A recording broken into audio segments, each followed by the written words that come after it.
What's up, YouTube? Coming at you with a flashlight review of my E1L Surefire Outdoorsman. This is about a year after having the light and playing with it a lot. Not sure how well the camera's going to work in the dark here, but I'm going to turn the lights on in a minute. Really good light. There it is on the table. It has the bezel on it that has some holes for you, so that if you set the light down and it's on, you do not forget, and you're able to pick the light up and turn it off, save your battery. It is an LED bulb, one of the newer generations from Surefire. Excellent light. That's the low setting. That's the high setting. Once the camera adjusted there, you can really tell a difference here in a minute when I scope it out here. Let's start on low again. Here's low. I'm in a video store where I work. You can kind of see low. Boom. High's like daylight.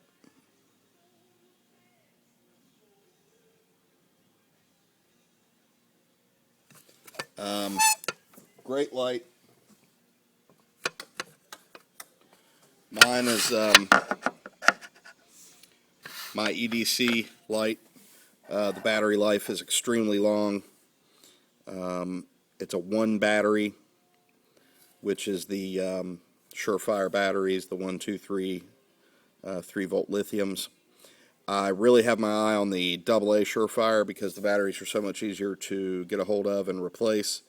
But this light is just tremendous compared to the Surefires of old. For you guys who are young and you've only probably had LEDs, the incandescent bulbs on the Surefires, if you had a nice bright light with, say, a 2-battery E2D Defender with a halogen bulb, you're looking at hour and a half runtime, I think. And this light is going to give you, if I'm not mistaken, 3 hours on high, but something like 15 hours or maybe even 20 hours on low. And low is plenty for what you're going to do in close proximity to yourself, say camping or just fiddling around for your keys, or at night walking to your door or whatever. High is actually tactical and going to blind an assailant, possibly get you out of a situation, and really work well for you. Surefires are just absolutely bulletproof, indestructible. That's a strong word, but as far as flashlights go, in my opinion, they are the toughest. They're not light. The aluminum is thick. This one is one of the lighter ones, obviously, with the one battery and the nice small size, and with the pocket clip, which is shortened versus most of their pocket clips, really works well. It's a nice, tight pocket clip, same way as I like on my knives. It sits flush against the light, and just show you there, you have to actually pull it out there to get some flex. I've seen them come just like knives. Some of them sit like this. Not what I prefer. I like the tight ones. It's got the glass, tempered glass on the front there. The plastic lights, if you have a mag light, go get it out and look at it. If it's old and used, you'll see that the whole lens is scratched. Some of them definitely so bad that it affects the light. This stays in my pocket. I don't know if you can see it on here, but you know, some of the corners of the anodizing on the front and on the back, where it's been dropped and been in my pocket with keys and everything else, there's a scratch here and there. But their anodizing is top-notch, top quality. Surefire might be the best in my opinion as far as anodizing aluminum. Just super tough. I would throw this light across the room, no problem, not worry about it.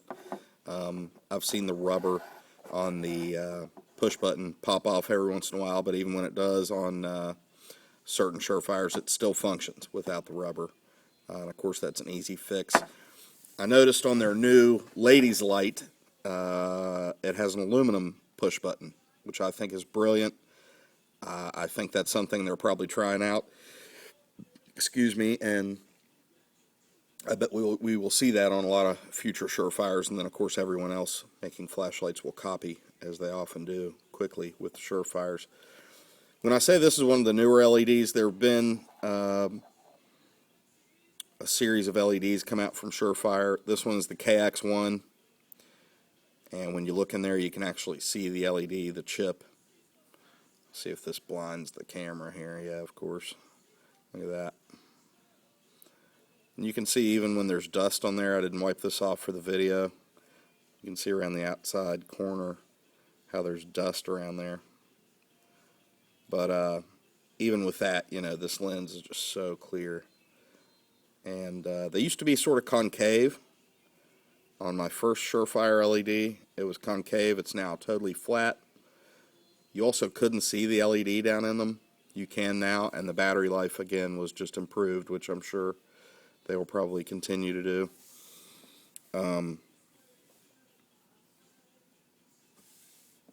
Just not enough you can say about the quality of Surefires. If you've owned nice lights, mag lights, and whatever, and you're not sure about whether a Surefire is worth your hard-earned money, your expensive flashlights, to me, are totally worth it.